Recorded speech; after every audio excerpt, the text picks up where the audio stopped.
Eu ganhei muito dinheiro com isso. Fiquei pensando e olhando. Aí ele falou assim, vai uma, patrão. Eu, não, estou só admirando o seu trabalho. Aí eu falei assim, eu fiz muito isso quando eu era mais novo. Ele, é mesmo? Eu falei, voltou a moda, né? Aí ele falou, vamos ver se pega. Eu falei, então tá bom. Pulseirinhas de pano, de linha. Eu não sabia que esse negócio ia voltar, mas eu fiz muita, gente. Acredite ou não, eu fiz. Claro, eu só usava aquelas que eram bem másculas, né? Evidentemente. Claro. Eram aquelas de preto para coral, verde escuro, azul, né? Você vai lembrar do que eu estou falando. Foi uma febre que houve. Hoje tudo é de borracha, látex, né? Letícia apareceu em casa com umas pequenininhas hoje, que é a novidade. Não é mais aquele negócio da pulseira do sexo. É uma nova aí que tem esperança, paz, não sei o que lá, e que elas trocam entre elas, entre as crianças. Até vi alguém, daqui a pouco vão dizer que é do diabo. Bom, o diabo não traz esperança, não traz paz, não traz alegria. Então, o diabo não estaria fazendo esse tipo de propaganda, né? Então, vamos adiante. Essa pulseirinha que eu estou falando é uma pulseirinha que você tinha dois jeitos de fazê-la. Ou numa tábua com pregos de um lado para o outro e você trançava as linhas entre si, ou, que era a que eu preferia fazer, e era a minha grande habilidade artesanal, que era com aquelas alças de bolsas de supermercado, aquelas alças de plástico, em que você envolvia uma linha em volta dela e por dentro você escrevia o que você quisesse, você fazia o desenho que você quisesse, fazendo o contraste e intercalando a linha que estava na horizontal com aquelas que você vinha enrolando. Eu acabei com um monte de bolsa da minha mãe de mercado. E às vezes eu pedia para ela para ir em determinado mercado que só tinha. E sabe quando é que tudo isso acabou? Quando acabaram as bolsas de mercado. Entraram essas sacolas plásticas e aí a gente acabou com a nossa obra de arte. Não é? Eu fiz muito daquilo. Fiz tanto que uma vez até fui roubado na rua, na minha banquinha. Eu fazia uma banquinha e parava em frente à minha casa. Você acha que eu não fiz essas coisas? Você acha que parece que eu não tenho cara disso, né? Mas não, vendi sacolé na feira para missões, muito. Eu fazia os meus sacolés de goiaba, tinha um pé de goiaba atrás da nossa casa. E eu com o meu amigo que não era crente, ele fazia para comprar pipa, eu fazia para dar para missões. André. Nós subíamos no pé de goiaba que dava para as duas casas, da minha e da dele. A gente juntava lá, fazia uma bagunça na cozinha de mamãe. E a gente fazia, era o melhor sacolé de goiaba do bairro. A gente ia para a feira do Jabur e vendia sacolé. É verdade, gente. Pode acreditar. Não é história de pescador. E eu dei muitas ofertas de missões assim. E os nossos filhos, por que não fazem mais isso, gente? Tudo é mico hoje, né? Eu já falei isso, tudo é mico, tudo é mico. Eu ia com o meu isopor aqui embaixo, ele com o dele, e nós vendíamos pra caramba de ter que voltar para pegar mais no congelador. Não tinha freezer na época, era o congelador de casa.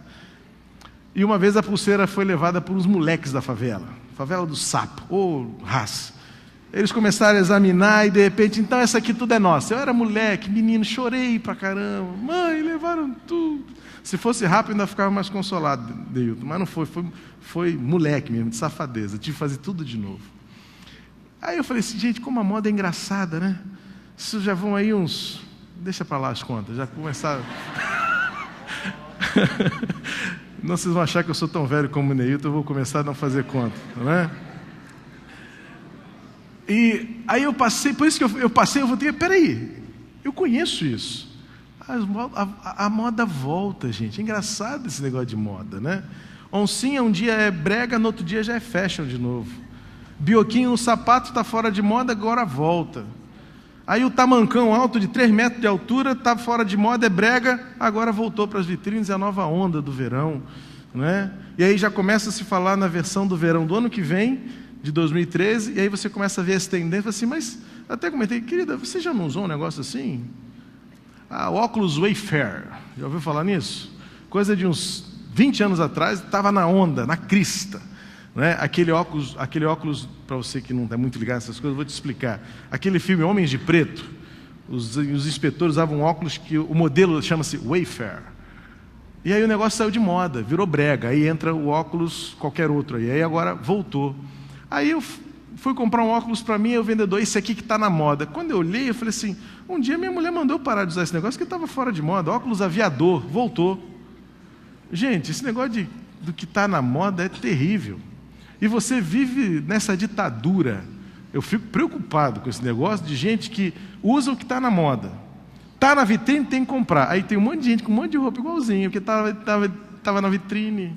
Eu gosto de entrar na loja e vou lá dentro e falo assim, o que não está na vitrine? Aí eu compro o que não está na vitrine, porque aí possivelmente não vai ter um monte de purim, tudo com a mesma camisa. Não é?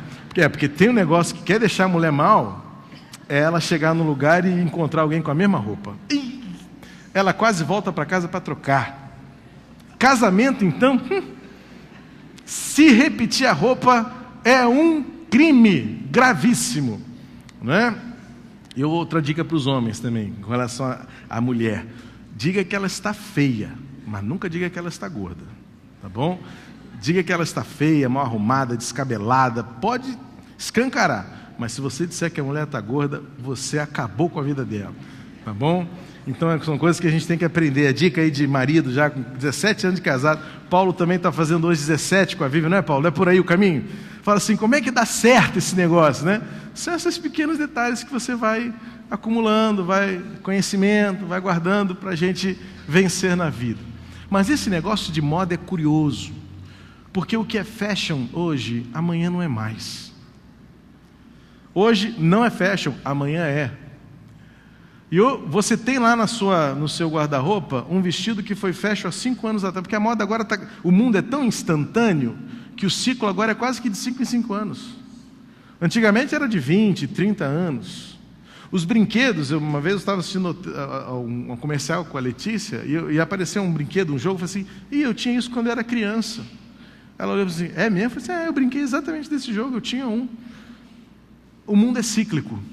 E tudo que se refere a dinheiro, muito mais, porque sai do mercado, depois volta, e aí você tem aquela roupa lá que você acabou de doar porque estava velha, semana que vem ela vai estar na moda e vai estar 3 vezes o que você pagou.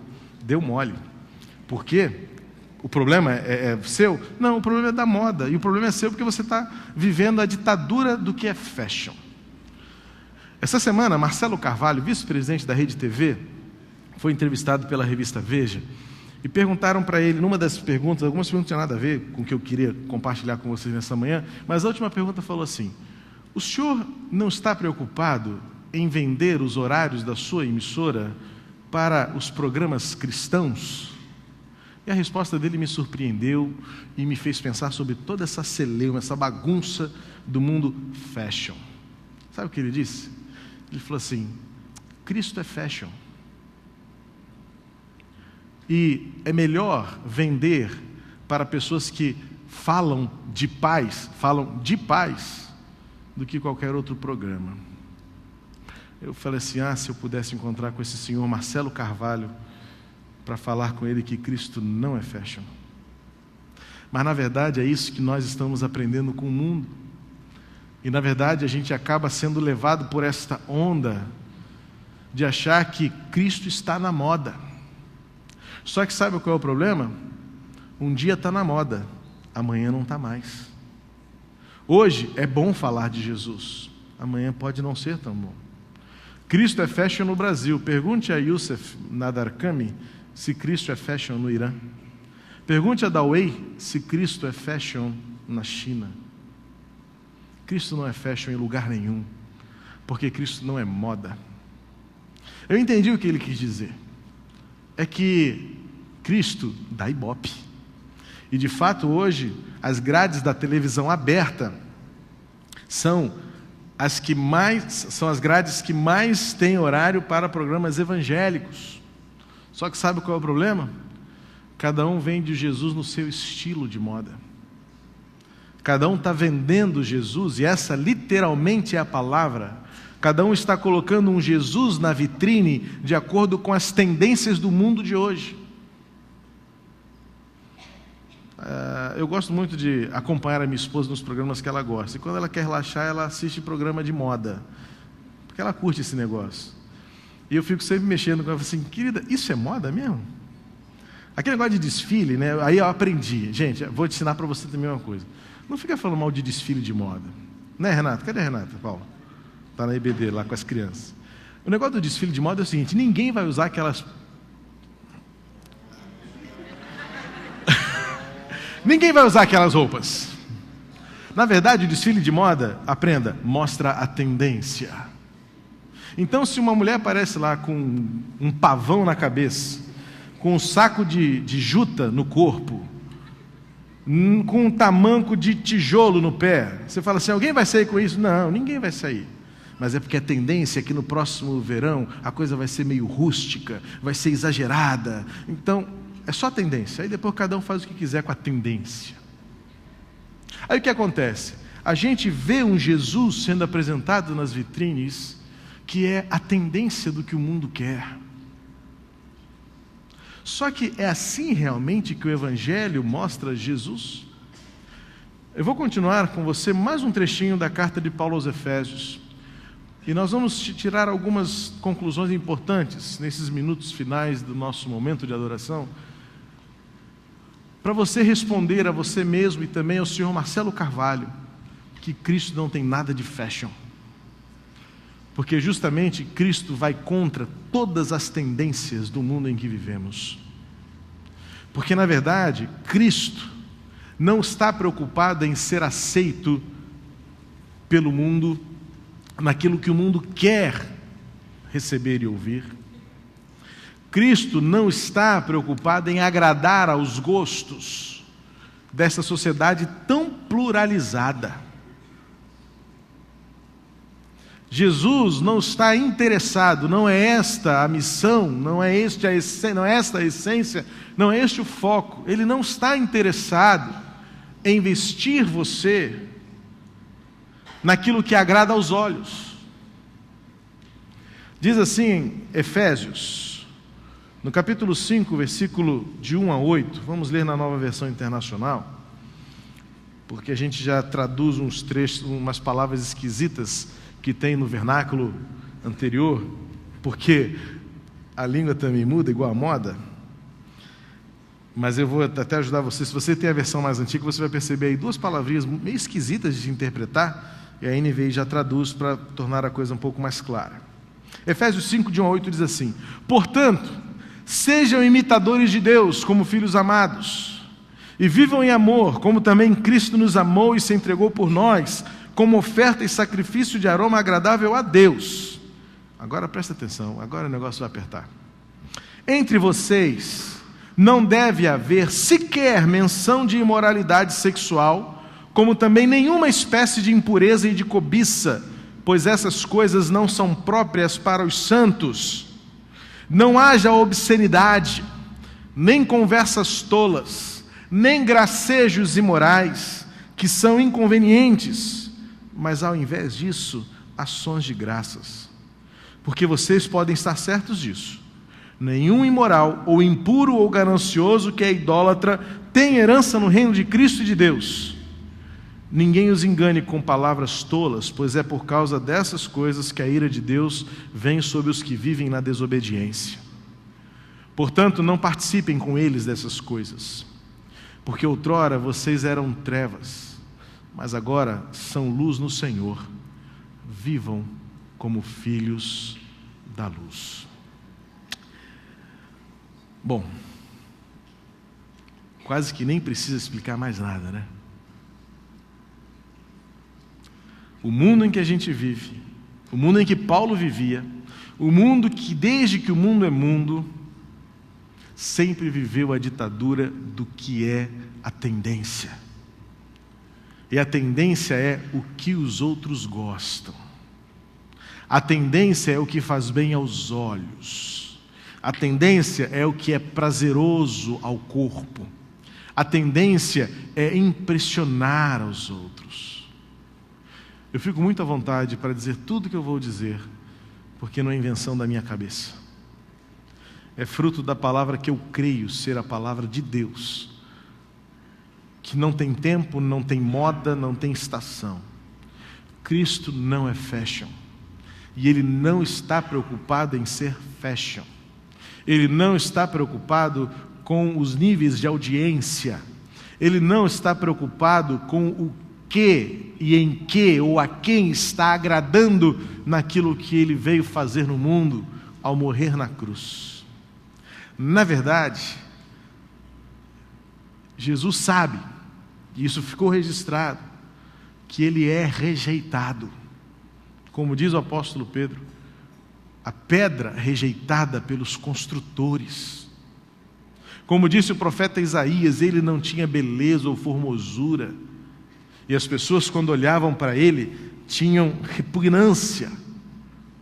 Não acredito que Jesus fosse feio, não. Mas, por outro lado, não acredito que ele fosse um ator de Hollywood que estampasse capas de revistas de moda ou de saúde física hoje. Não. Não era esse modelo e não é essa imitação a que Paulo se refere quando escreve aos Efésios. Mas ele é muito enfático e muito direto em iniciar este capítulo dizendo: sejam, pois, imitadores de Deus. Essa expressão estava muito no contexto de Paulo na época em que ele escreveu, quando ele se dirigia a uma comunidade, a uma cultura helênica, ou seja, influenciada pela filosofia e pelo estilo de vida de cultura e de vivência dos gregos. E existia um conceito na filosofia chamada de mimetismo, que é você ser igual ao outro, peças iguais, mas era muito utilizado nas escolas filosóficas, nas escolas, nos contextos acadêmicos, em que quando você ensinava alguém a ser um orador, alguém a falar alguma coisa acerca de alguém, você usava o método mimetista, que se baseava em 3 elementos de aprendizado: a teoria, a imitação e a prática. Ou seja, se alguém quisesse naquela época falar de alguma coisa ou falar de alguém, fosse em público ou fosse em particular, deveria seguir a orientação dos seus mestres, que diziam: primeiro, você tem que conhecer o que você está falando. Segundo, você tem que estar dentro do padrão do que você está falando. E terceiro, você precisa mostrar pela sua prática que o que você está falando é verdade. Teoria, imitação e prática. É nesse contexto que Paulo vai dizer aos crentes em Éfeso: sejam imitadores de Deus, não apenas por aquilo que vocês conhecem acerca de Deus, e de conhecimento o mundo está cheio. E a verdade é que no mundo em que vivemos, no tempo atual, do tempo internetico, este mundo cibernético e virtual, você tem todo tipo de conhecimento à sua disposição em frações de segundos. Eu sei que há uma geração que não está muito ainda habituada a isso, mas a nossa meninada, elas sabem que num clique elas acessam todas as bibliotecas do mundo e elas podem descobrir qualquer coisa que elas queiram saber. Só que isso gera uma sociedade de superficialidade. Sabemos muito acerca de muita coisa, ou quase de tudo, mas nenhuma dessas afirmações ou nenhum desses preceitos são enraizados. E aí entra o segundo item, que é a imitação, ou seja, você pode conhecer tudo, mas se isso não internalizar o seu estilo de vida, a sua essência, o seu ser, e isso não começar a modificar quem você é, sendo bem literal, o que alguns estudiosos da história do Novo Testamento e da cultura grega, este princípio do mimetismo, deveria fazer com que o aluno fosse a repetição clara do seu mestre, a ponto de que os seus alunos, ao ouvirem-no falar, vissem o seu mestre falando. A tal ponto em que o conceito da imitação era levado a sério, no trejeito, no sotaque, no próprio conhecimento reproduzido, no estilo. Claro que isso vai um pouco contra o nosso conceito hoje de uma sociedade transmutada, né, da liberdade de expressão, da identidade própria, do valor do indivíduo. Mas na sua essência há algo de muito virtuoso, especialmente quando aplicamos este conceito, este preceito à vida cristã. Devemos imitar Deus de tal maneira que as pessoas, ao olharem para nós, vejam a essência do amor, da santidade, da missão de Deus, da maneira como nós nos colocamos. E vem o mundo em que vivemos dizer que Cristo é fashion. E mais do que nunca, Cristo está na moda. Shows, praças fechadas, teatros fechados, televisão, canais, programas. Eu tenho que admitir, Jesus está na vitrine. Mas que Jesus está sendo vendido? Jesus faz parte de um monumento, que faz parte de uma das 7 maravilhas do mundo moderno. Jesus está estampado em muitas camisas. Jesus está multiplicado nos Facebooks do mundo inteiro. E eu diria, nunca se falou tanto de Jesus nos meios sociais, seja mal ou bem, porque os ateístas também estão aí batendo duro na fé cristã. E, de fato, eu tenho de concordar com o senhor Marcelo Carvalho em dizer que Cristo é fashion para o mundo de hoje.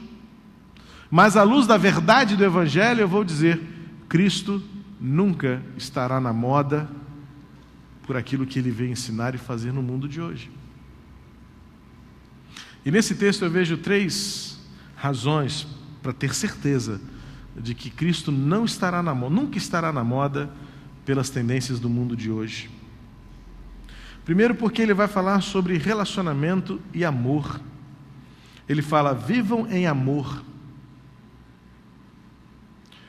Hoje fala-se amor, mas o livro mais vendido do mundo hoje, não sei se do mundo, mas no Brasil foi o top, é o livro Ágape, do padre Marcelo Rossi. Eu não li, mas li algumas críticas e li umas resenhas.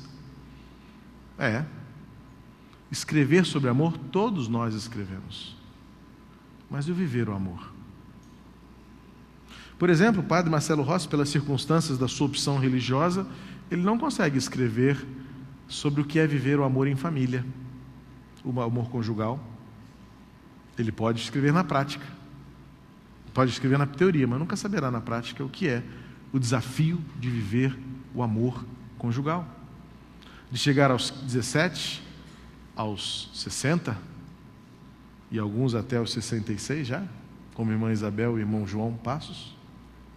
Esse sim tem autoridade para me dizer alguma coisa acerca do amor.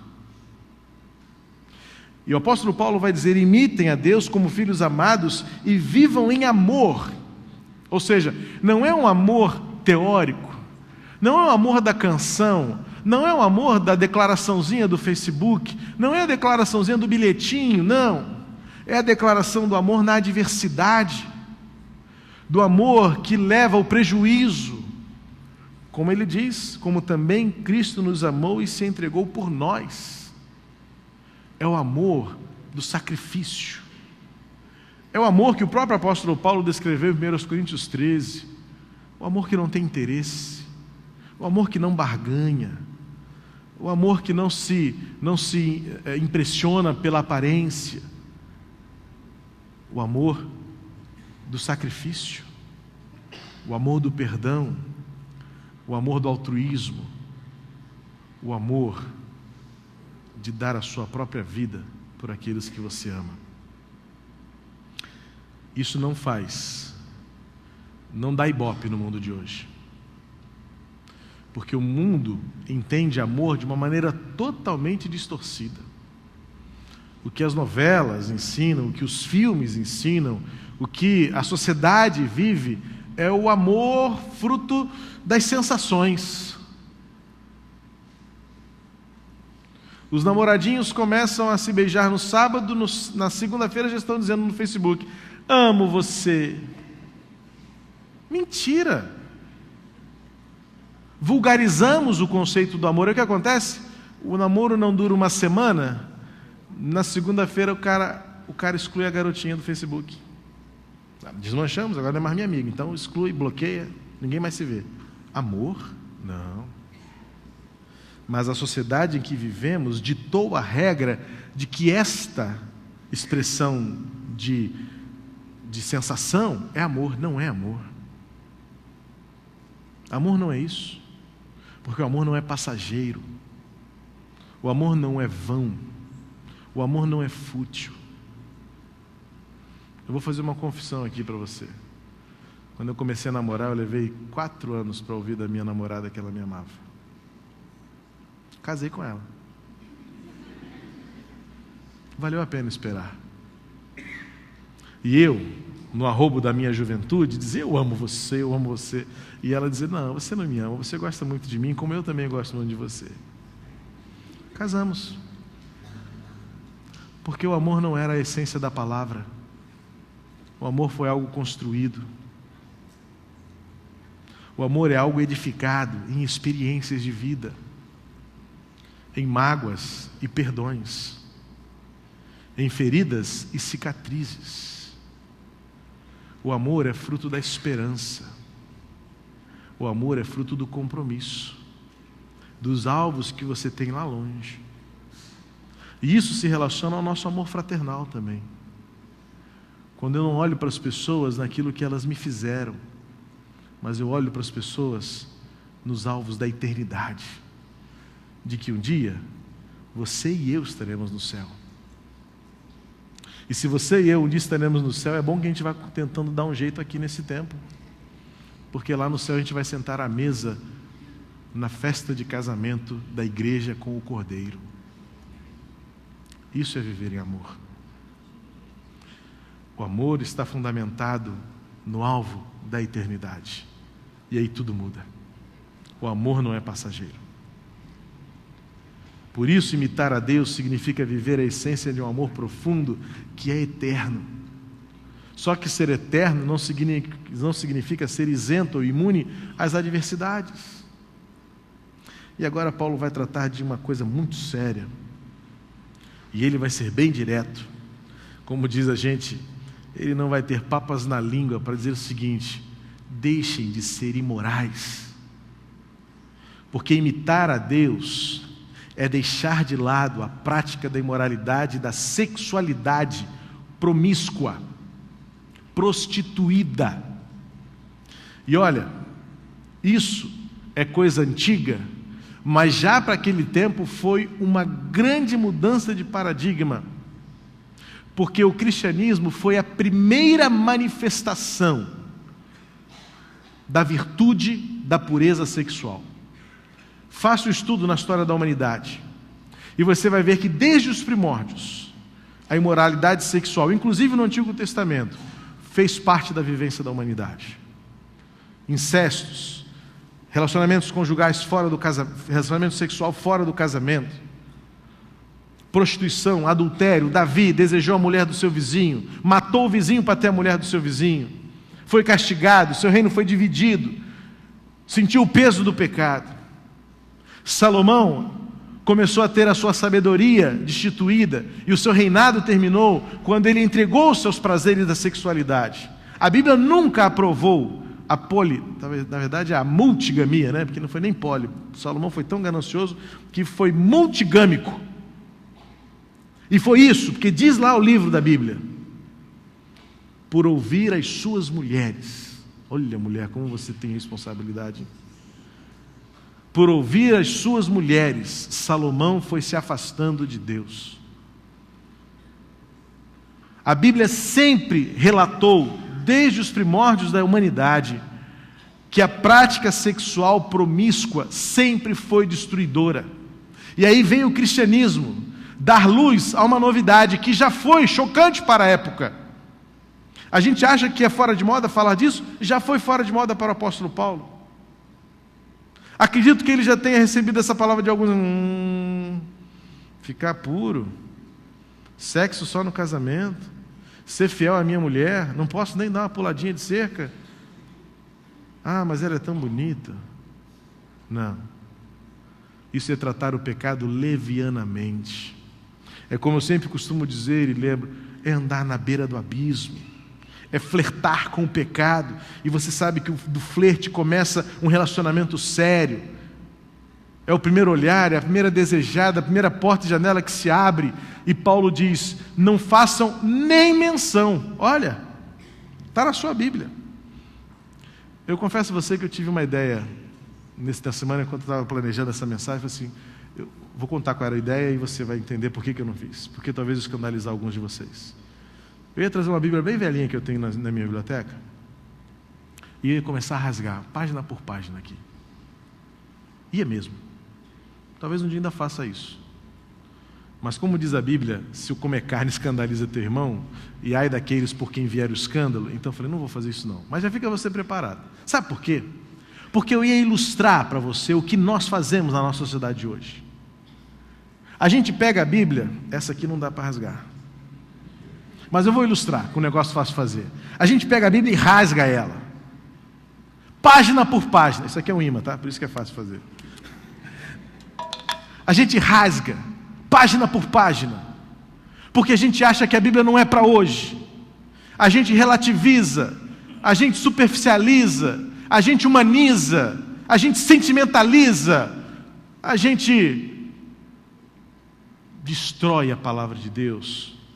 Porque a Bíblia diz que a gente não deve nem considerar nas nossas conversas a leviandade do pecado do sexo fora do casamento. E Paulo é duro quando ele diz, não haja nem conversa sobre isso com vocês. E aí a gente ia ter que parar de falar muita bobagem. Paulo vai dizer que não deve haver nem piadinhas, e a gente sabe que as piadas mais engraçadas são aquelas que tratam da homossexualidade, são aquelas que falam do pecado, do sexo fora do casamento, da traição, dos traídos, do Ricardão, do Ricardinho.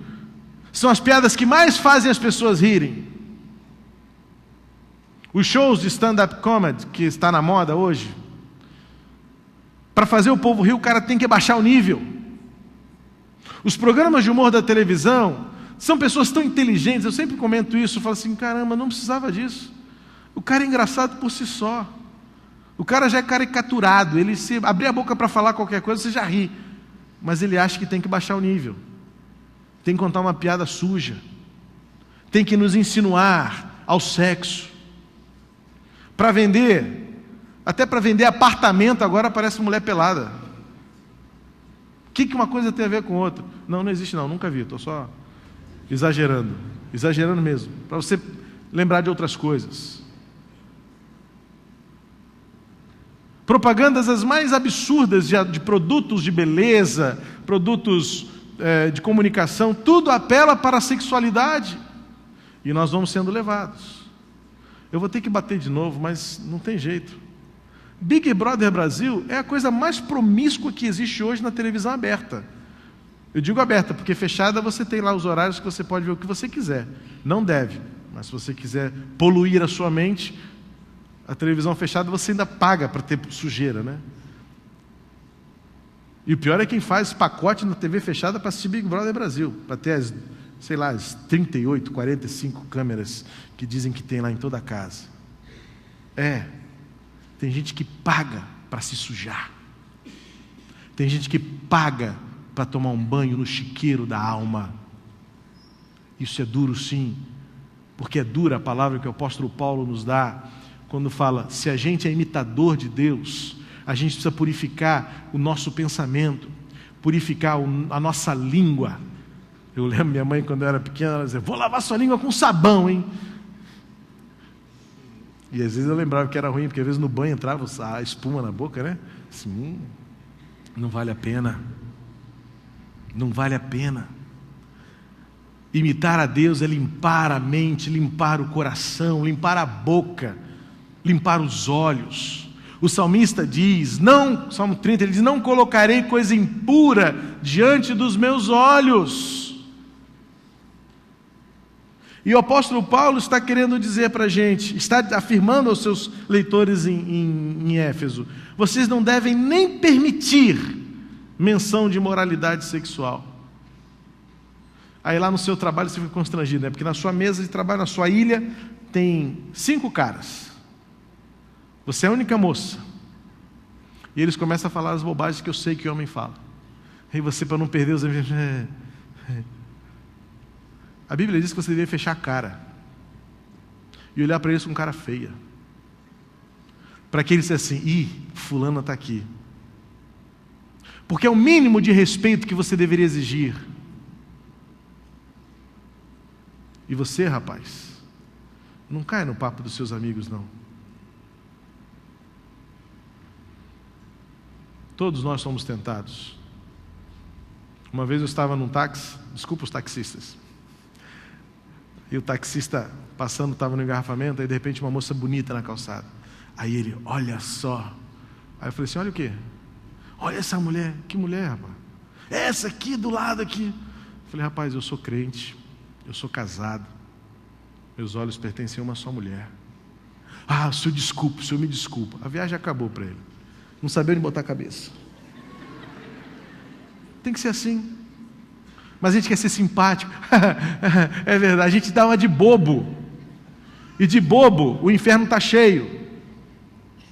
Porque a gente não tem coragem de ser diferente, de imitar a Deus, de ser sal e luz nesse mundo, chafurdado no lamaçal do pecado, sujo, infeliz, deprimido, irreprimido, suprimido, oprimido e comprimido também. Porque depois de depressão você vai para o comprimido, né? Tudo.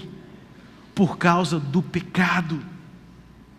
De almas doentes, que esqueceram a teoria, que esqueceram a imitação e não conseguem chegar à prática de uma vida que faça diferença. De um mundo que olhe para nós e diga assim, não, você é diferente. De alguém chegar para você e dizer, desculpa, você não está acostumado com isso. Eu posso falar, não, eu estou acostumado, só que eu não aceito, não rejeito, não faz parte da minha vida. Infelizmente faz parte desse mundo, né? Mas você precisa fazer diferença. Homens e mulheres, jovens, adolescentes. Porque já na época de Paulo, tudo podia. Há um líder conhecido na história desta época, chamado Cícero, que em um dos seus postulados ele diz assim, nenhum jovem sob a minha liderança pode ser proibido de ter a sua experiência sexual com prostitutas. Barclay cita este camarada dizendo isso, nessa época aí de 60, 70 depois de Cristo. Já naquela época isso era tão comum. Já na época de Paulo existia o templo Afrodite, cujas mulheres davam seus corpos em sacrifício sexual para alcançarem os seus graus espirituais elevados e agradarem suas divindades. Tudo isso era muito comum. E eu diria mais, por ser muito comum, não havia nem muita culpa. Porque já naquela época era a ditadura do nada a ver. E que isso? O que tem? Isso que a gente mais ouve das gerações. O que tem? Nada a ver. Só que são princípios e valores que valem para a vida toda. E Paulo termina dizendo, ninguém vos engane com palavras tolas, pois é por causa dessas coisas que a ira de Deus vem sobre os que vivem na desobediência. Uma explicação rápida sobre isso. Crescia no movimento chamado gnosticismo. Gnosticismo significa entender que o homem é formado de corpo e espírito, e o corpo é mau, a carne é má. Tudo que ela quiser é má, terrível, mas vai acabar um dia. Então, o que acaba não é eterno. Então, se não é eterno, não vai ter efeito da eternidade. Então, o que você fizer com a sua carne não tem efeito da eternidade. Ora, entregue-se às suas paixões. Faça o que você quiser com o seu corpo. Ninguém tem nada a ver com isso. Arrebenta. Vai para a galera, faz o que estão querendo, faz o que os outros gostam, faz o que você gosta. Agora, não deixa de domingo na igreja para cuidar do seu espírito, porque o espírito vai para a eternidade. Isso é gnosticismo. E isso é a palavra tola que o apóstolo Paulo está dizendo, cuidado, porque a sociedade em que vocês vivem, ela vai insistir em dizer para você, não tem nada a ver. Mas como é que Paulo termina dizendo? Esse versículo 6... Mas estas coisas incitam a ira de Deus sobre os filhos da desobediência. Cuidado. A quem você está dando ouvido? Que palavras tolas estão influenciando o seu coração para fazer o que você está fazendo, para praticar o que você está praticando, para as escolhas que você está fazendo? Homens, sejam fiéis ao seu casamento. Mulheres, sejam fiéis ao seu marido. Pais, sejam fiéis aos seus filhos. A fidelidade precisa ser uma marca de alguém que imite a Deus. Deus é fiel e a gente tem que caminhar nessa direção também. e fazer diferença no mundo em que a gente está vivendo. Jovens, guardem o sexo para o casamento. Isso é muito sério. É daí que vem doenças venéreas, gravidez indesejada, culpa no seu relacionamento conjugal, que vai levar para a vida toda uma infelicidade que não tem fim. Portanto, não vale a pena. O mundo vai continuar dizendo, nada a ver. Só que Paulo vai dizer que isso é palavra tola. Eu fico com a palavra de Deus, que diz, eu tenho que ser igual a Deus. E isso faz toda a diferença. Cristo não é fashion, irmãos.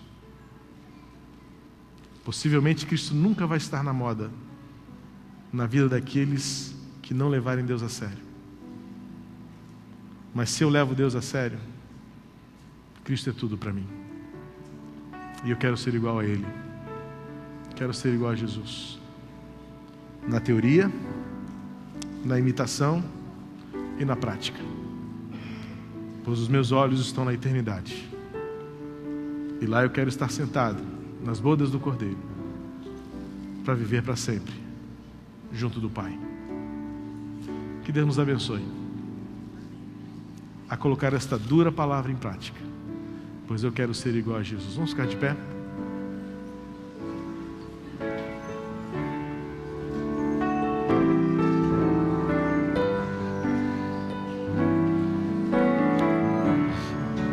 Eu quero ser igual a Jesus, amar como Ele amou, viver como Ele viveu, caminhar como Ele caminhou.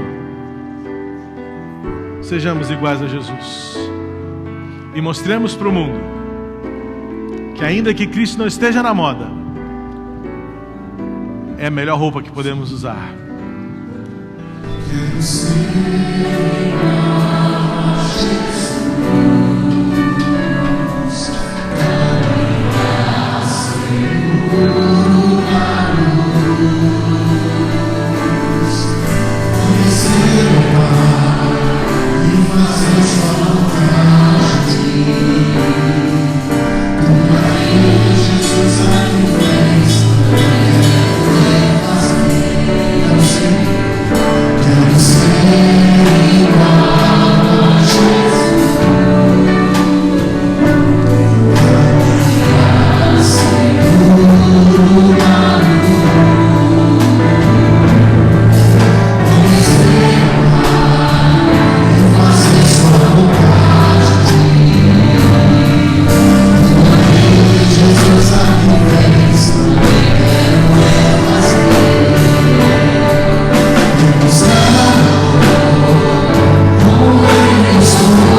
Especialmente no mundo em que se tem questionado muito a existência da igreja. Os nossos jovens, talvez você não saiba, adulto, os nossos jovens estão recebendo uma pressão muito grande de um movimento deste tempo, desta época, em que diz que a igreja não precisa ser institucional. Então, cada um é igreja como puder ser, na sua casa, no seu grupinho de amigos. Mas sabe por que a igreja, com um dia como esse, é tão importante? Porque a gente lembra que não está sozinho. E é tão difícil ser igual a Jesus sozinho. Mas quando eu estou lado a lado com alguém, se encorajando, como diz Gálatas, capítulo 5, levando a carga uns dos outros. Quando a gente olha nos olhos e diz, não, vamos adiante. A igreja é tão importante por isso. Porque a gente não está sozinho. Você não está sozinho para ser igual a Jesus. Vamos juntos? Vamos ser iguais a Jesus. Mostrar ao mundo a diferença que Jesus Cristo é para nós. Conhecer, viver, pregar. A teoria, a imitação e a prática, para que o mundo veja Jesus em nós. Que a graça de Jesus, o amor de Deus, o nosso Pai, a comunhão, a consolação do Espírito Santo fortaleçam-nos, encorajem-nos, revistam-nos para sermos iguais a Jesus por onde quer que formos. Aqui reunidos, fortalecidos mutuamente, encorajados uns aos outros, ou lá fora, no meio do mundo, sendo sal fora do saleiro, sendo luz na candeia colocada sobre o alpendre, lá em cima para iluminar mais, para que o Senhor seja visto em nós, para que a glória do Senhor se manifeste, para que o mundo conheça o amor de Deus e seja salvo por Jesus. É em nome dele que nós oramos. Amém.